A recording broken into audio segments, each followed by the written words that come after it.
Welcome to the Chase Merrell podcast. I am your host, Chase Merrell, and we are all about helping people get freed up from what's holding them back so they can build up who they were made to be. In today's conversation, I have my pastor, my mentor, my boss, and my good friend with me, Pastor Jon Cobler. Pastor Jon and his wife, Fawn, have been in my life for almost 28 years now. And over the last 6 years, he has single-handedly made the largest impact in my life outside of my wife, Holly. I respect this man so deep, and I've come to love him. The way he loves Jesus, the way he loves his family, the way he loves people. And he's walking out a journey that I have been so privileged to get to be a part of and to just be on the same team under his leadership over these last 6 years. And as we are leading Living Water in different places, and he's our pastor and our leader in this season, he has been somebody that I have been so grateful to have a relationship with and just a window into the way that he's walking out his life.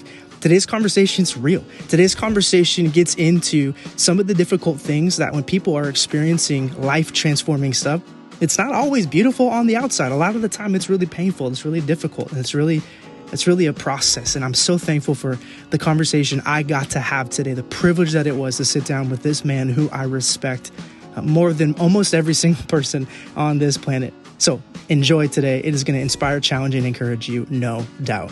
If you want to help us continue to make an impact with this podcast week in and week out, consider joining our new Patreon community. For as little as a cup of coffee a month, you can be a part of helping us get the message and mission of the podcast out to more people more effectively. This is a way that we can come together as a community, and you'll get access to behind the scenes stuff, additional resources and content, and so much more for just as little as $5 a month. You can head over to chasemerrell.com and click Patreon to jump in and get started. Today's episode of the podcast is sponsored by Frontline Coffee Co.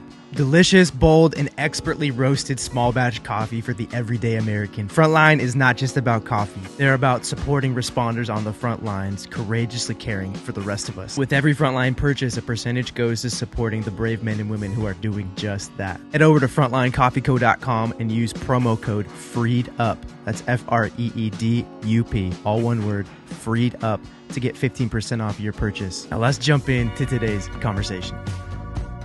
Well, welcome to my pastor and my friend and so many other things, Pastor Jon Cobler. Welcome to the podcast. Great to be here, man. I've seen some of the people that you've invited on, and I'm kind of humbled to sit in the midst of some incredible people. Yeah. Well, you're here because you've made a massive impact in my life and over my life. You know, our relationship started over 25 years ago, officially, but this 52 project has been such a cool experience so far. 52 people to sit down with that have made an impact on my life, and we're almost halfway through, but you are one of those people on that list, man. And to get to do it in person too, it's also always a joy. So like face to face, eye contact, you know, in the same room. So yeah, man, thanks for joining me today, taking time to do it. Will you take a moment for those that don't know you? Okay, so like a lot of people will listen and will have some context of who Jon Cobler is, but for those that may not, will you just give a snapshot, like who you are, who you're connected to in this season of life? Like, give them a little just nugget. Yeah. Well, I was born in Texas. My mom and dad were married for 45 years before my dad passed away 5 or 6 years ago now. We moved around a lot. My dad was in the Air Force, lived in 18 houses in the first 18 years of my life. Played sports. I can look back now and realize that what I learned was that to be accepted, I needed to be a high performer. And so whether it was athletics or academics, I fit that mold. But I didn't really know how to make friends that were lasting because we were going to move. So sure. High performance, low attachment. I have a brother and a sister that are each about 3 years and 6 years younger than I am. Love them to death. They're two of the most amazing people, and the people they married are two of the most amazing people that you could imagine. It's really fun that the six of us have an incredible time when we get to be together. Yeah. I have 4 kids. My oldest is 22, 20, almost 18, and almost 15, 3 boys and a girl. When we found out we were going to have a girl for number 4, I was convinced they were wrong and we were going to have a boy. I was just prepared for that. And we had Cosette, and that was really a joy. Each one of my kids is so unique and different. It's really fun to see them grow up and get older. Yeah. Parenting is the most sanctifying experience of my life, teaching me to trust Jesus and love well. Yeah.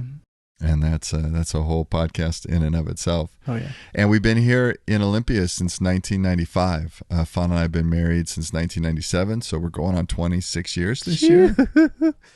Let's go. I was an intern, and but I think the important thing is I got saved when I was 16 years old, like really came to Jesus, changed my life. Yeah.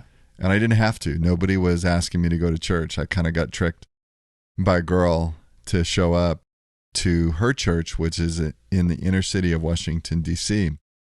And it was in that environment of real poverty and violence and addiction that I saw a need that only a miracle working God could meet. Yeah. And that was my confrontation. Was this real or was I just a fraud?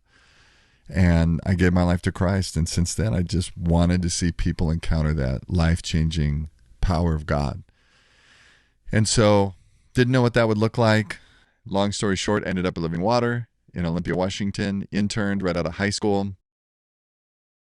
Broke my parents' heart when I decided to forego scholarships to go to college, instead go pay to mow lawns at a church. Yeah, to do the internship. Read some books and learn how to pray.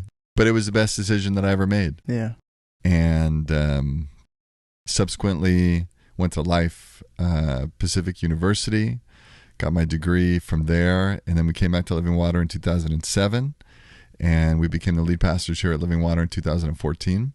But my claim to fame is that when I was an intern at Living Water, I needed a place to live, and the Merrell family opened their home. Yeah. And I got to live with the Merrells and with you and Landon, 100 years ago. Yeah. And that's where our relationship began, that's because where it the generosity of your parents. Yeah. So I love that. Yeah. So that's thinking back on that moment. I've had lots of time over the last 5 or 6 years since we've been here where that's come up in different ways. And it still blows my mind. It still feels like somewhat of a story that, like, the Lord, he is writing it, but just that, like, the way that that's all come kind of full circle for us. So 2014, you stepped in officially, you and Pastor Fawn as lead pastors, and have been doing that that's almost 10 years now. Almost 10 you guys years. have been leading Living Water, and it was about 5.5, 6 years ago for Holly and I, where we were in a season that God had given us a word. We were on staff at a church in Modesto, California, with Kyle and Marcia Bethke, and had been there for 5.5 years. But at the time, it was like maybe 3.5, almost 4, that the Lord gave us a word that began to prepare our hearts for something that could be happening in the future. And it really was this word of prepare to serve one more leader before you're the leaders. And then the other part B to that was, like, they just have to be better leaders than who you're serving. And at that time, Kyle and Marcia, for us, who were our high school youth pastors and had been our bosses and lead pastors at this church in Modesto for, at that time, 3 years or so, were just massive in our life and incredible. Like, it was hard for me to think about leaders that were better than them, that loved us the way that they did. And so it was a weird word to receive and feel like it was real. And yet we laid it before the Lord and said, okay, this is you. Like, you're going to have to bring us those people in that time. And so 2 years later, almost to that word given, we got a call from you guys. Well, actually, I got to make sure the process was honored, because it was so cool.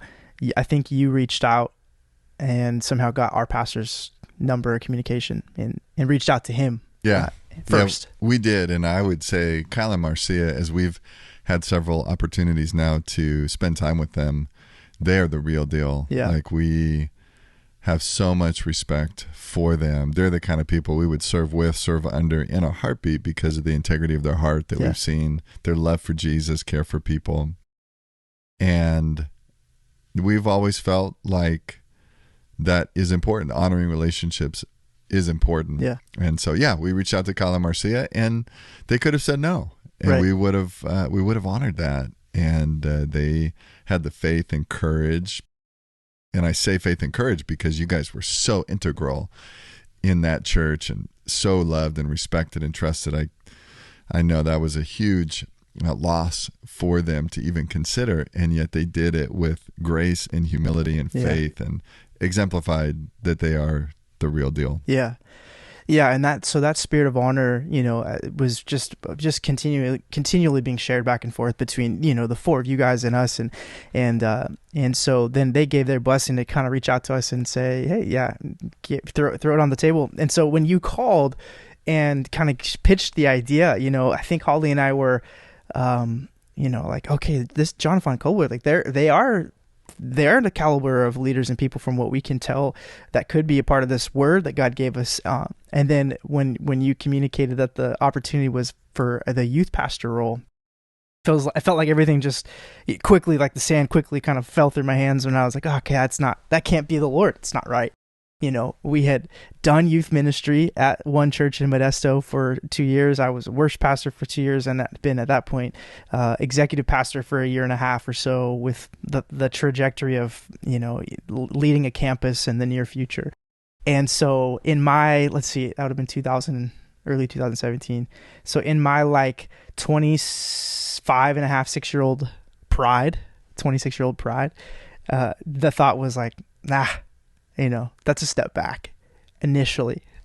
And yet we knew we needed to pray and still bring it to the Lord to give him a chance to speak to that. And even as we did that, I didn't feel like it was a yes. Nothing changed in my desire to, or my lack of desire to go back to doing youth ministry. And yet there was something that had stirred up, and I remember getting back on the phone with you a week or so later to kind of give you an update to what our answer would be, and had the no prepared, and in the midst of communicating that, you guys were super gracious and understood, but you asked the question, is there anything stirring, and that stupid word, the beautiful word of stirring, was the word Holly and I had communicated to each other before jumping on that call. Like, we definitely feel like something is stirring, but just not youth ministry. And so when you said that, it was impossible for me to deny that the answer was yes. And, that process was, okay, well, if something is stirring, we got to get you up here to just at least get your feet on the ground and let the Lord speak to you more. And we felt like that was the right call. And then we got up, and the rest is history. We knew as soon as we got here and got a chance to meet the team and meet you guys more in person, that the Lord was so in it. And that's what led us to step away from a place we did love and we knew loved us, because we really knew the Lord was in it. And then as we said yes, I think this is so how the Lord works sometimes, at least how I've experienced this in my life. There are just times where the assignment itself or the opportunity itself may not necessarily be all the stuff on your list, but it's inevitable, but it's undeniable that he's stirring and speaking something. And it was just amazing how, as we stepped into that yes, he began to light us up and break our heart for youth ministry again. And it wasn't forced, and it wasn't like, all right, I can endure for a couple years until we get out of this. It was a genuine, heck yeah, man, can't wait to give my life to this for however long he has us here to reach the next generation with the gospel. And so he just was faithful in that. So yeah, that was such a huge part of my life, our life. And we're here still in Olympia, Lacey, Washington. August will be 6 years for us. We're coming up to 6 years because of the invitation that you and Pastor Fawn stepped into, and your willingness to not just go, it's not likely, this isn't something they would say yes to, or, all of that.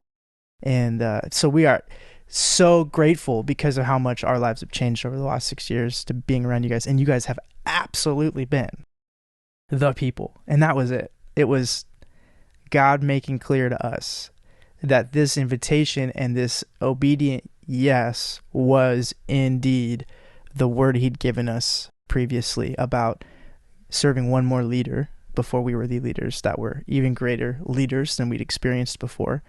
And that's what we've gotten to experience. to this point. So, It's awesome. yeah. It's humbling to hear that, and we felt like we hit the lottery when you and Holly said yes, and you and Holly both have exceeded every expectation as partners in ministry. Your influence and leadership is really amazing. It's really God's providence and grace to do exceedingly more than we could think or imagine. Yeah. And so I appreciate that, but we feel like you guys took a huge step of trust and faith to do what you did. And man, I do it a million times over again because of what has been produced from that. And we love being with you guys. Yeah. So Likewise. I was told you can't have friends with people that you work with in ministry. Yeah. And we at some point decided we were going to deviate from that philosophy and take the risk. And I'm so glad that we have, because it's a good life to serve Jesus with people that you really love to be with. Yeah. And you're some of those people. Yeah. Yeah. Likewise. And I think when this season's done, whenever it's done, if it's done, I think the thing that will stand out the most for Holly and I is that relationship piece. It won't be connected to the ministry itself, although there's some beautiful pieces to that we've been, obviously gotten to be part of with you guys as we've labored together and learned in so many things of ministry and pastoring and et cetera. But it's the friendship side. Mm-hmm. It's that piece of like, that's the piece that has become the most meaningful to us. It's the stuff off the clock, if you will, that we've gotten to experience with you guys and cherish. So I do think that's rare. I don't think that that's the case for a lot of, I don't think that's the case for a lot of anything, ministry, workplaces, but especially ministry in churches, to feel like you've got that ability, or a genuine relationship, an authentic relationship with people that you're working with. Super appreciative of that and excited that that's continuing. Like we're still in it, it's not like the end of it. And one of the things that stands out to me a lot when I think about how you made an impact on my life already over these last 6 years is just been the way that you have allowed the Lord to grow, transform, sharpen, shape, mold, whatever other word, adjective, verb you want to use to describe just the process of the Lord working in and through your life. And, you're a confident leader. And I think that I've been around ministry long enough to know that I think it's more rare than not that leaders that are at the top, if you will, have this sense of humility to go, I haven't arrived. There's always still stuff that the Lord wants to do to make me better, healthier, grow me as a leader, as a Christian, as a, XYZ. And one of the things I've seen since I've got here to be a part of your team is this really uncommon sense of willingness to allow the Lord grow you even when it hurts. And, when we got here, like literally we moved August, September 2017, you were within weeks of your dad passing away. And so we kind of got here as soon as that really difficult and challenging thing started, happened. It had been going on, he'd been battling for a long time and you'd been walking with him. But from that point till now, there's been a lot of things in the last 5.5 years that have been really, really hard and challenging. And like that's saying it lightly. But will you begin just for a second to talk about like that idea that has been worked out in your life and leadership about not having arrived and being the top leader, but still allowing the Lord to really do like deep work in and through you? Yeah, sometimes I think it's evident that I have a pretty thick head because God seems to use blunt instruments to shape my life. And I hope in the years to come I can learn from that and require less fire and pain to grow up. But it has been over the last 5-6 years really transformational. And the passing of my dad was a pivotal point. It was a real shift in my life, because I think that was when I experienced a level of pain that I couldn't stuff and internalize.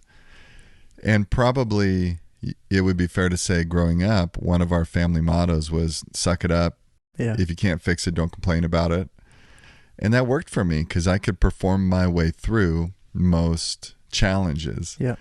But when my dad died, and especially because our relationship had started to become something I had longed for so long, Yeah.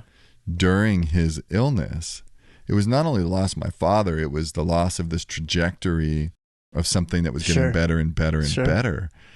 And I thank God for that, because we then, when he passed, it wasn't on the foundation of a bunch of regrets. Yeah. It was really on 3 years of watching my dad enter in to a level of authenticity and vulnerability that I'd never known Yeah. of him. And that was incredible. And it was such a gift to me. And his courage in dying was one of the most profound things that I've ever experienced. And so that's a whole thing. But that shaped my life and also took me to a really low place. And that began a transformational season. And I would say I owe a lot of that to my dad and the example and the model that he set. Yeah. And to the friends and the people and my wife, who has come alongside and been the greatest gift and greatest minister, greatest counselor, greatest friend that anybody could even imagine. She is, besides Jesus, my wife is the reason that I'm still standing today and better off than I was before. Yeah. And there's no two ways about that. That's a fact. Yeah. Yeah. So that process of experiencing pain that you realized was so deep, you couldn't stuff it anymore. Like what from that point forward, what did you find that helped you start to process and deal with that in a healthier trajectory to help you grow into something healthier than maybe where you had come before? Like what tools did you find, or where did you go to not just hit the rock bottom in that and be like, I'm done, but to allow that pain to not just be something that was final or wasted, but to produce something in you that was healthy and beneficial? Well, for somebody like me who's a performer, performance requires your ability to be in control. Right. You know, you control your performance, you control your preparation, you have rhythms and routines, all the kinds of things that you would do to succeed. And death is something you can't control. Yeah. Like that hits you right in the face. And then I began to have emotions that I couldn't control. And I thought, where'd that come from? That was not something I saw as a good thing. I saw any emotion that wasn't a fruit of the Spirit as something that needed to be denied through discipline and replaced with positive thinking, faith, belief. And one of the huge elements of my journey has been to acknowledge that emotions don't need to dictate my life, but they're always a compass. They're always pointing to something deeper. And that, I believe, is why I feel that I've changed so much in the last 6 years, is I've allowed the experience of emotions along the way to point to the deeper things that are cracks in my character, cracks in my identity, cracks in my leadership, in my relationships, that you can't address until you're willing to confront reality. Yeah. And the reality that I was experiencing in suppressing and stuffing my emotions was actually living in a false reality. And you can't thrive in a false reality. And sometimes that's really hard because we have an idea of how we want life to be, Right. how we want relationships to be. And we can't handle it when it's outside of that scope of what we can imagine. And then things start to happen and you have to choose to either kind of pretend or face it head on and accept the grief and the sadness. And one of the most sticky statements that a friend of mine made when my dad died was, the only way you get through this is if you get up every day and you hug the cactus. And I was like, you're stupid. And his point was, you can't go around the pain, you can't go over the pain, you can't go into the pain, you have to go through the pain. And I really tried to do that. I really tried to begin to understand, why does this hurt? Why am I angry? Why am I sad? Where is God in all of this? And frankly, I wasn't very good at that. I was like a giraffe on ice skates, man, trying to figure out how to navigate that. I didn't know how to communicate it with my wife. And I think that although that was a really powerful season of understanding, I had to go through those feelings and emotions and find what God was doing in that. I didn't know how to communicate that. I was really afraid and insecure of being vulnerable. So I was getting more honest, but with myself, but I was afraid to be vulnerable with other people. And I actually think that was really hard for people that were close to me, because they knew there was a lot going on under the surface. Yeah. But I didn't want to talk about it until I had it all buttoned up. Right. So I think that was the next evolution of my spiritual formation and growth, was moving from, I'm being honest with myself and I'm being honest with God. Now I need to learn to be honest with the people around me. Yeah. And that was a whole nother level. And that probably was the revelation that came as we moved through COVID and pastoring and family and the world chaos. Yeah. And as you know, that was a time where I call it the time where I hit the wall. But I think coming through that, it was that evolution of, okay, now I have to be willing to be honest with people around me. Yeah. And that's brought a whole nother level of growth. Would you say that difficulty with being honest with people around you was somewhat of that byproduct of not being able to control how they would or wouldn't respond to you? I think the biggest thing that was a byproduct of is my image of what a leader was supposed to be. And my dad was a silent type, and some of my most beloved mentors in ministry had a persona that they always had the answer. Yeah. And they were usually right. And I believed that the image of a leader that was caring and faithful and loyal was a leader that had the answer, that never gave up, never showed pain, never didn't show up when things got hard, that was a leader who would absorb everybody's pain and never let their pain affect other people. And I just became this pain absorber and conflict absorber. And I would always run to the fire and run to the chaos and run to the problem, thinking that's what a leader does, and you show up with the answer. Well, obviously COVID showed that there were a lot of times where we didn't have answers. Yeah. And that just destroyed my image of a leader. And that then destroyed my image of who I was. And that was really scary, because I didn't know how to be to the people that I loved and cared about. And ever since I got saved, all I wanted to do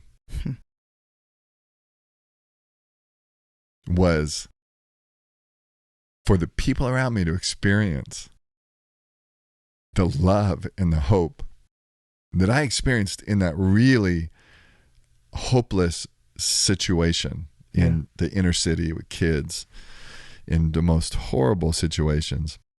And when I began to feel and see that, you don't have it together.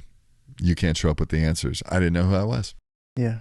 And I didn't necessarily have leaders to look to that were modeling that kind of vulnerability and transparency in my immediate circle. And so that was the crux of the crisis. Yeah. And I think the byproduct of that was I just fell apart. Yeah. How did Jesus show up for you in that? Part of why I asked that specifically, outside of that may be an understandable question to ask based on the person that you are, is the way I have watched you even in the last 2 or 3 years. The second half of this 6 years or so, right? Since you've been walking through a lot of this stuff, that has been such a a thrust of how you've led the people around you, including myself. So when I've gone through something challenging or am going through something challenging, difficult, and don't have the answer, part of the way you've led me is with some questions. What's Jesus saying to you in the midst of this? Or how do you think Jesus is present in this or speaking? Like, and that's been a reoccurring thing, that I've been impacted by you recently. And I know that was a part of a journey. But when you think about that for you, like how was Jesus real for you in that moment and in those moments that followed that? Yeah, that's a great question.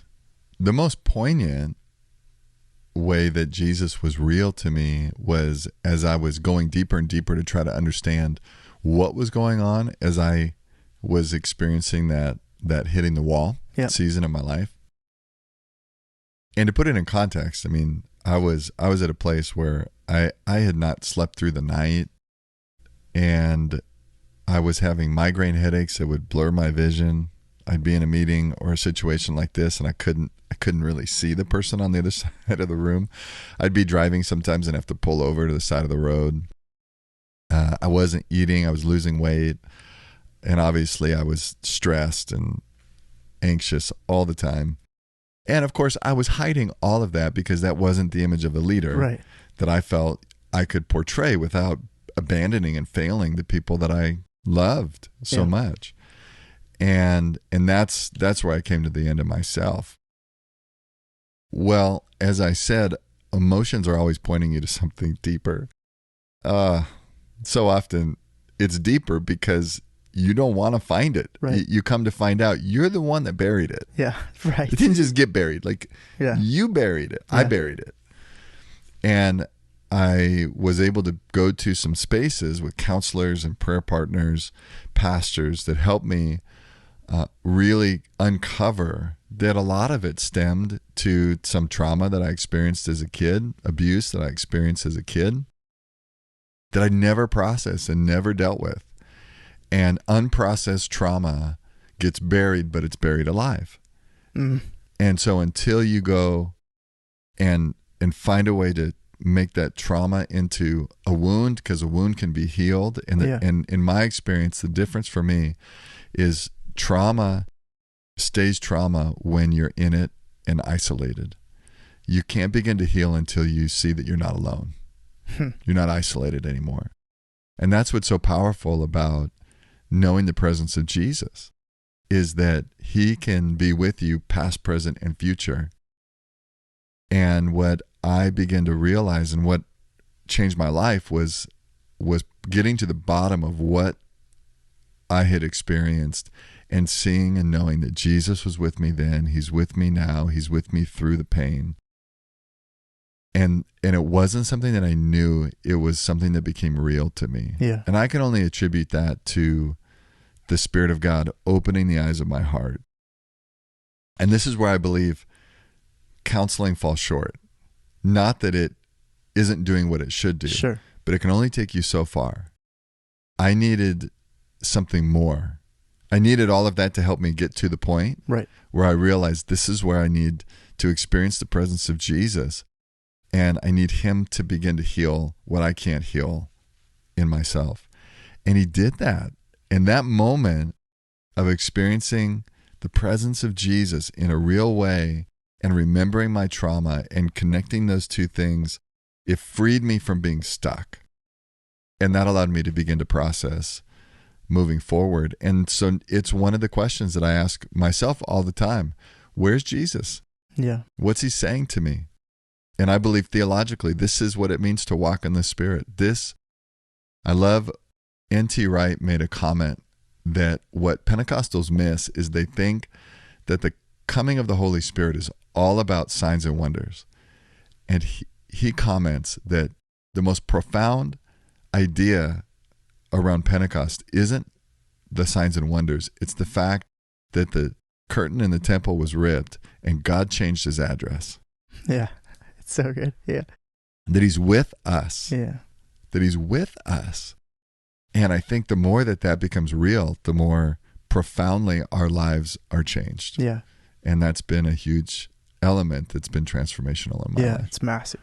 You mentioned a moment ago about how Pastor Fawn, your wife, how her support in walking with you throughout this process, outside of Jesus, has been the most impactful thing, and part of why you're still here, where you are, attributed to her. When I think about what you just described in that process, somebody walks through, maybe some counseling, some therapy, some uncovering of some deep wound and trauma, but still needing that revelation, Spirit of God moment. I think about how she walked with you through that and didn't leave and right? She did a lot of things as a spouse, as a friend, as a partner, that supported you along the way, probably when it was challenging at times to support you. Will you for a moment speak to that? Because here's what I'm wanting to kind of get to. I think about the people that are in her seat right now with somebody else in their life, a spouse, a child, somebody that they're just a friend, somebody they're walking with, a parent. I don't know, just all those different examples are there. And they are maybe in a season of discouragement or desperation, trying to figure out what can I do?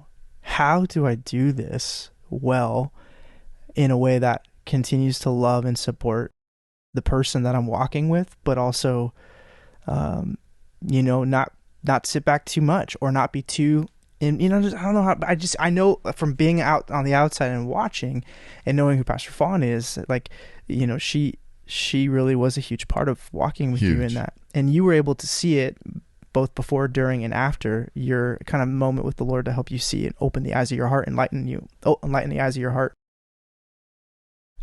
So what do you think when you think about that for people that are maybe in her seat, that are feeling like, I don't know what else to do? How would you encourage them based on what you experienced? Well, I tell you what I saw in my wife is that she is somebody that has the maturity to be able to be present with people, but also simultaneously maintain her own identity and connection with Jesus. It's really difficult to do that. It's really difficult to do that. And we get over connected to all kinds of people. Right. Our kids, if you have kids, it can be a boyfriend or a girlfriend. It can be a club or a group or the clique of people that you have. It can be your sports team.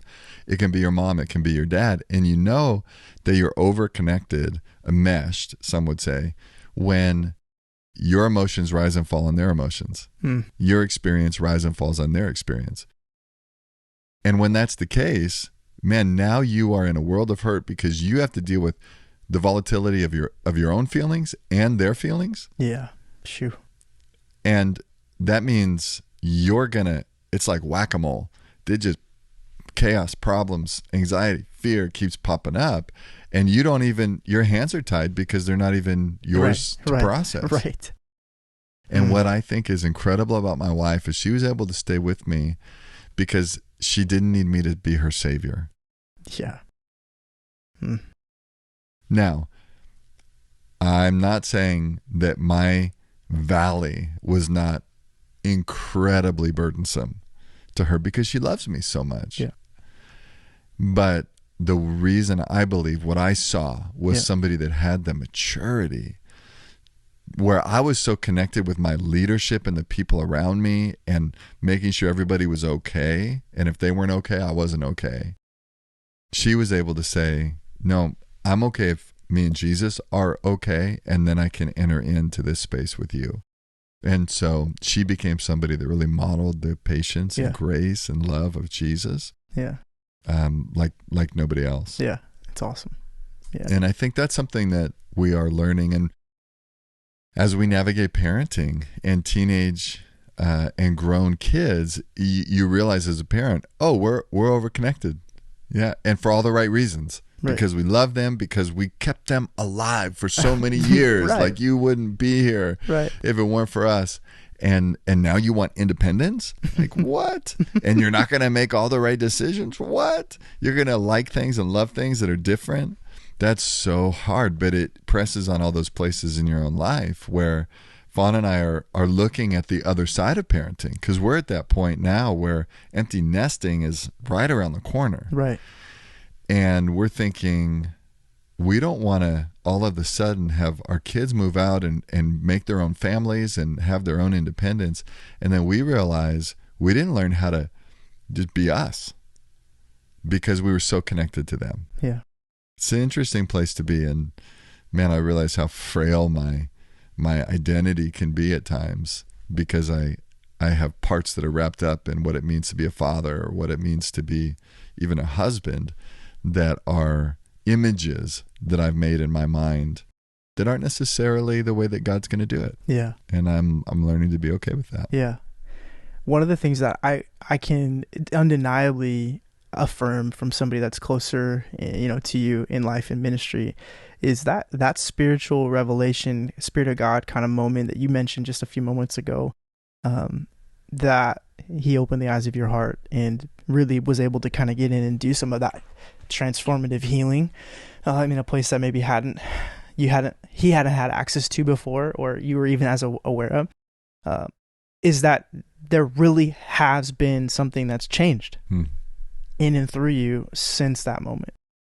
And like I was saying, it's undeniable. And it wasn't just I went to a conference and got a cool idea that God's, and then that's like flavor of the ministry season. And then it's a new thing that you've moved into. It's been DNA shifting. It's been life changing because I've watched it impact over the last year and a half or so, 2 years, really so many areas of your life and leadership.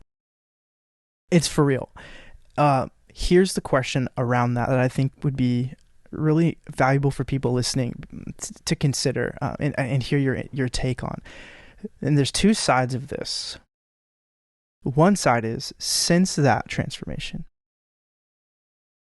there may be people in your life that still have a perception of you or an experience from you that is pre that experience and transformation that has so healthily impacted you in your leadership. And that idea of being different, that being healthier in maybe areas that you weren't as healthy in, or having a healthier perspective of what it means to be a leader, the way that God's called you to be is different than where it was. So you've got that perspective as one side of this coin. People that are going, the pre-you, how you deal with that personally, knowing that there maybe are some regrets of how you maybe things that you did know or you did not know about how you were leading or loving or serving or whatever could have impacted maybe people. And the part where I'm going at is there's been times in my life where I didn't realize it, and then when I realized it, but it's not who I was anymore. It's hard for me to not just feel broken or feel regretful or feel like, well, I give up. You know what I mean? Because I can't fix some of that, or I can't prove to you that's not who I was. Who I was is not who I am anymore, right? So there's that side. And then I have a part B to it, which is another category. Yeah. But I know there's people that have gone through redeeming, transformative stuff, but feel like there's a tension between how do I step into that new identity, but know that not everybody around me has been able to be part of that journey. That's a great question. It's one that I think about a lot because I really care about the people, right, more than ever. And I think there is probably anybody listening could look back and say, I wish I would have. Sure. And I do. I wish that I could take the heart that I have today because of what Jesus has done and go back and relead the last 10 years. I would give anything. And I also, in that, am reminded that I am so dependent on the grace of God. Yeah. Because I know that I can't do that. Right. And in some ways, I hope that 10 years from now, I look back and I've grown in ways that make me look back today and say, oh, I wish I could go back and redo that. Sure. Right. And one of the things that I think about often is, what does it look like to bear the fruits of repentance? The scripture calls us to bear the fruits worthy of repentance. And while a lot of my stuff that I've that's been at the root of what's allowed me to be really different has come from stuff that's happened to me. I still am responsible for the way I've loved or not loved other people well. And to me, that's something that is worthy of repentance. And that repentance is not just being sorry, it's turning. So one of the things when I think about that and I want to go to a place of regret, I come back to God's grace that has brought me to this place to be able to recognize my shortcomings, and yet that in that time, he was still loving me. Yeah. He was still moving me and moving things in my life to bring me to a place of transformation. I think about his grace and mercy to do that he didn't quit on me when I was a knucklehead. Right. And then I also think about those people, and I want to be a person that will love them well, not to try to prove something to them. Yeah. And that's huge. I'm not trying to go back and convince them that I'm a new person. I'm just going to try to love them well, the best that I can. Yeah. And one of the most profound things that one of my sons said to me, and each one of my sons is so unique and different and incredible. One of my sons said to me after I had gone through this kind of hit the wall, experienced Jesus, some healing, and was really growing and healing from all of that. Just a couple weeks after that, one of my sons said, I feel like I can see my dad for the first time. And so what I would love to be able to do to those anybody out there that would look back on their time in relationship with me and go, man, I feel like I left a little beat up and bruised. I would just like to say, one, I'm sorry. And I'd like to introduce myself. Yeah. I'm Jon, and you've seen all my flaws. I'd love the opportunity to know you and understand and continue to grow, and maybe along the way love you well, because you deserve that. Yeah. And I've experienced it, being loved well. And it's really life-changing. Yeah. So that's what I would say, and that's where I'm living. Yeah. And more, I feel like I just don't have anything to prove. And so when I feel shame, I am able to acknowledge, But there's a good shame and a bad shame. A good shame is recognizing you didn't act like you, or you didn't act like us. And I can look back and go, yeah, I didn't. The bad shame is I'm sorry for who I am. Right. I don't feel that. I feel the good shame, and I'm walking in repentance in that to God's glory and goodness. And I was talking to my counselor one time, not too long ago, and I was talking to him about just some challenge. It was a rough week, and people and circumstances, and he sent me a song. He said, I'm going to send you a song. You should listen to it. He sent me a song, and the chorus of the song was, cheer up, church. It's worse than you think. My first response was, you're stupid. Why would I ever? Yeah. But the point was, man, yeah, things are actually harder and worse than you can even imagine. It's God's grace that we even have an opportunity. And so when I think about those people, I think, man, at least I have an opportunity. Yeah.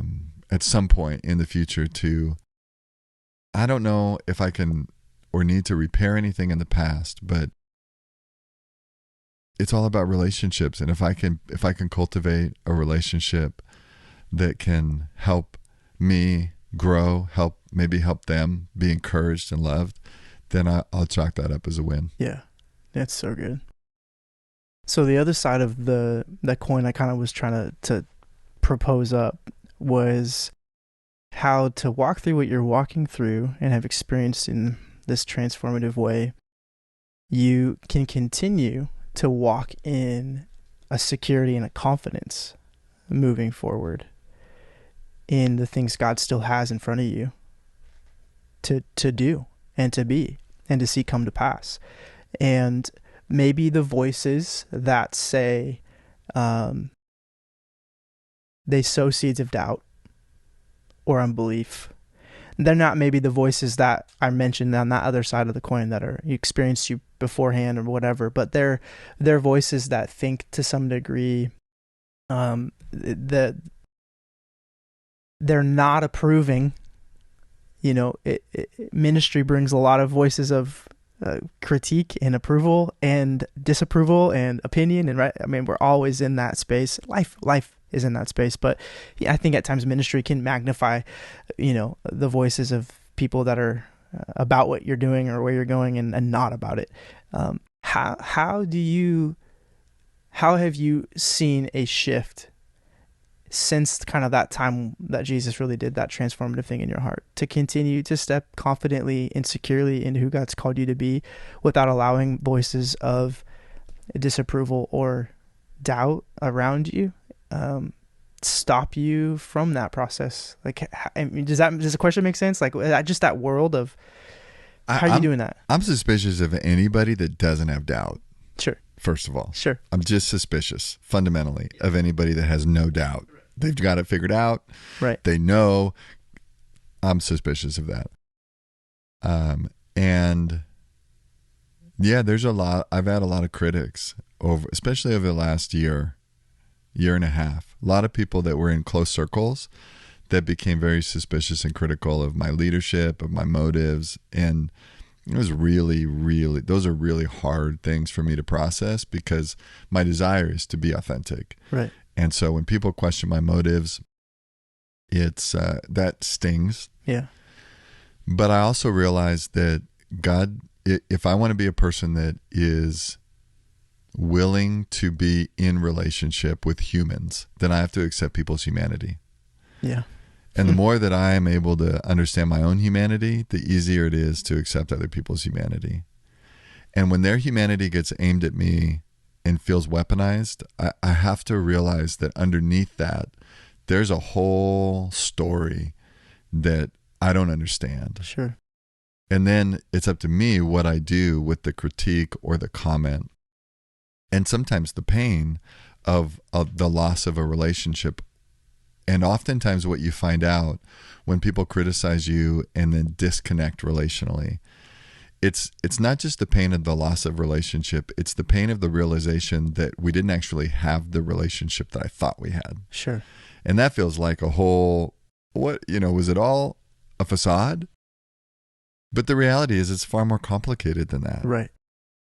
And so what I am learning is I'll listen to anybody, and then I can take that criticism and critique before Jesus and before the people that I trust, because I think it is important that when you are processing criticism, when you are processing character issues, it's really helpful to have people in your life that your relationship isn't on the line based on your response to this feedback. Yes. Right. But it takes a long time to build that level of trust. Totally. But those are the people that I'm going to be with as I process those things. And it's not easy. It takes a lot out of me to do that. Yeah. And I think that's one of the things that comes along with it is there are other things that you have to have, that I have to have in my life, the times of solitude, times of scripture reading, journaling. I talk to a counselor regularly so that I'm kind of clearing accounts just to make sure that there's nothing under the surface that I'm not talking about or processing. And those are all really helpful too, that don't allow those critiques and criticisms that could just be a splinter that you pull out to become infected and really damaging. Yeah. And then there's always the times where your critics criticize you for the wrong reasons, but they're actually right in their criticism. And then you just come before Jesus and thank God that he can use anybody. Yeah. The best criticism is in love, but sometimes it isn't. Mm-hmm. And that doesn't mean it can't be useful or constructive. Yeah. Yeah. It's really good. And very challenging. Very challenging. Yeah. Yeah. Very challenging. Yeah. There's something about that I have seen in the last couple of years, the way that Jesus didn't change from being who he was from the Garden of Gethsemane to the cross on Calvary. That whole journey, as he encountered critics and accusers and abandonment and neglect and alone and isolation and all of those things, he never stopped. He was still able to look at other people and love them. Yeah. Because his love wasn't a response to them. It was a response to the Father. It was a response to who he was. And I want to learn to love people as an overflow of the love that I'm receiving, because then I won't run out. Yeah. If it's always give and take, then there's always the risk that once you start giving, I'm now at a deficit. Yep. And now we have a relationship that's unhealthy. Yeah. You actually can't grow that muscle unless you have to deal with people who aren't loving you back. Right. Right. It's so hard. So hard. Yeah. Well, when you think about the future, like you just turned, can I say your age? You just turned 46. I was going to say 45, 46. Thank you. Yeah. You don't look a day over 45. When you think about the future, what, like for Jon Cobler and the Cobler family, name, like home, like what do you get excited about that you don't, you could see it coming, like there's joy in the thought of the season that could be ahead 5, 10, 15 years from now? Like what gets you, like when you think about it, the joy meter in your life begins to rise? Oh man. I think about I watched Pastor Wes Wimberly preach yesterday, and he crushed it. I mean, he did such a great job of bringing the scripture and his intent and passion. It was so rich and deep. I look forward to seeing him continue to grow. Yeah. He and Amanda and their marriage. I think about some of the dreams that I've heard in you and Holly, and I think, I hope I get to be. Can you edit out all the, all the weepy pauses? I hope I get to be on the periphery when you guys are celebrating the next big thing that you've been able to accomplish, or you've seen God do, or you've watched your kids do. And I can't wait to see my next kid get married and see them grow. I can't wait to see my wife continue to step into new levels of leadership and influence and just thrive. I can't wait to go on my next trip with Fawn, where we get to go on walks and not check email and reconnect and just re-experience the delight that we have in each other. I can't wait till I have that next time, like just sitting by myself alone in my woodshop by the fire, and I'm with the Lord, and he opens my eyes to that next thing.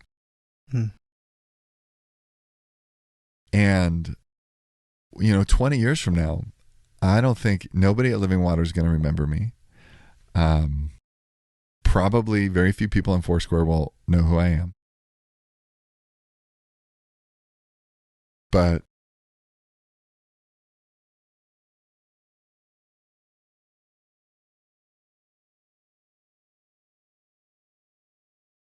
in 20 years,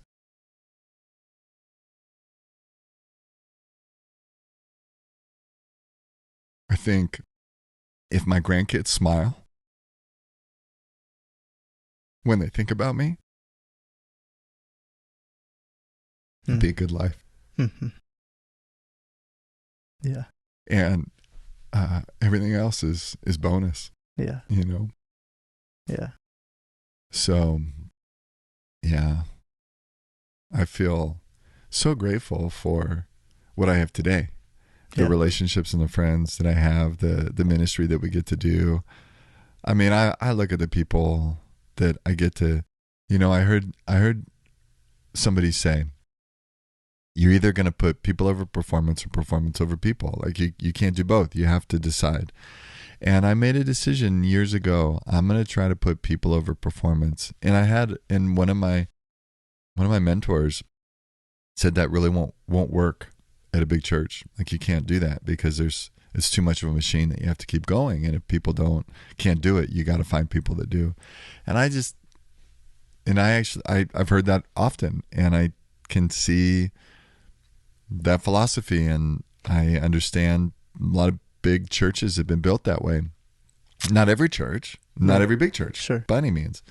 But I just decided I'd rather, when it's all said and done, that we can walk off into the sunset and know that we've loved God and we've loved each other really well, starting from the inside of our community and relationships. And then what's happened in the larger spaces is the overflow of that. Yeah. And that's one day I want to preach my last message and just walk away. Just walk off and really enjoy the people that I love. Yeah. So good. When I think about Jon Cobler's impact on my life over the last 6 years, I think, you have far out exceeded what Holly and I had imagined being a part of your team and community would look like, you and Pastor Fawn. What I thought we were saying yes to was some great leaders, that we were going to get to serve under, learn from, be challenged by, which we've totally got that and more. I don't think I was expecting to be as sharpened and challenged and encouraged to love Jesus more the way that I have been. Like, I love Jesus more because of how you love Jesus and challenge me to love Jesus, to love Holly. Like, the amount of times over the last 5-6 years you've pressed into that more than you've pressed into my ministry output. Check-ins have been much more centered around, like, how are you doing? How's your heart? But then, like, how's Holly? How are you guys? How are you doing as a husband? And there have been times where that question's almost caught me off guard because I'm expecting my boss, my supervisor, my leader to be laying down the, like, let's talk about the performance here that, is good or not good. And yet what I've seen come out of you, like what you care most about, is that place, which is just pivoted so much of my heart and attention to realizing how much more important that is than anything else, which is bled into my fathering. We came up here with one child, pregnant with our second, 8 months pregnant with our second. Now we have 4, 2 boys, 2 girls. And I'm a better dad because of the way I've been challenged and encouraged by you to press in as a dad. Those are things, man, that I go, like, that's legacy stuff for my family. Mm-hmm. So it's stuff that, like, whenever people down the road ask me how and why I am the way that I am, it will be attributed in large part to this season and how I had a pastor and leader who believed in us, believed in me.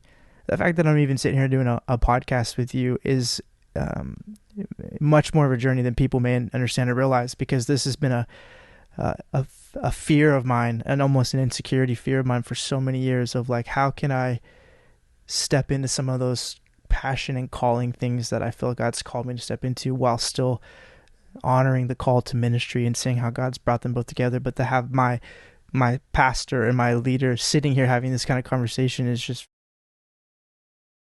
it's fruit and fulfillment that I didn't even know was possible. But I know when people ask me and see my kids and their kids, it'll be because, like, I had a pastor and leader who and a friend who allowed Jesus to shape and mold him and not hide all of that or stuff it all, but allowed it to be in the open in a way that invited people into the journey. And I just can't, my gratitude in words and in this moment won't even come close, man, to touching what I really feel. And so it's an honor for Holly and I to get to be in this with you. And I'm so glad that I get to I have had the window that I've gotten to have over these last several years to you and your life and your ministry, and the friendship that we do have and we'll continue to have. It's part of what I get excited about when I think about, things to come. We're going to continue to reach people for Jesus. Absolutely, man. That's 179,944 Let's go. Thurston County and beyond. We're here. That's what we're doing, making disciples who make disciples and giving it everything we've got. And along that way, deep relationship and joy-filled moments, that I'm excited to continue to get to have with you guys and the people in our circles. So, well, Chase, thank you for saying that. That means a lot. And when you find people that are of the caliber and grace on their life, like you and Holly, it's a joy. And we really find great joy in seeing you both thrive. And in the years to come, what's great is you don't owe us anything. And we don't owe you anything. You're right. We get to be in relationship. And I pray we never forget that. And that God can do in the byproduct and the overflow of loving him and loving one another, he can do incredible things. Yeah. And more in the world and the crazy of the world that we're living in, we need those authentic relationships to help us be who God has created us to be in the fullness of that. Yeah. And that means in the valleys and on the mountaintops, because cheer up, it's worse than you think. That's it. Well, man, thanks for being here with me today. Thanks for taking the time to do it. And just love you and Fawn and your family a lot. And just thankful for your vulnerability, your humility, and your love for Jesus to be here and to share a part of your journey with us today. So with that, thanks for listening. Until next time, see you later.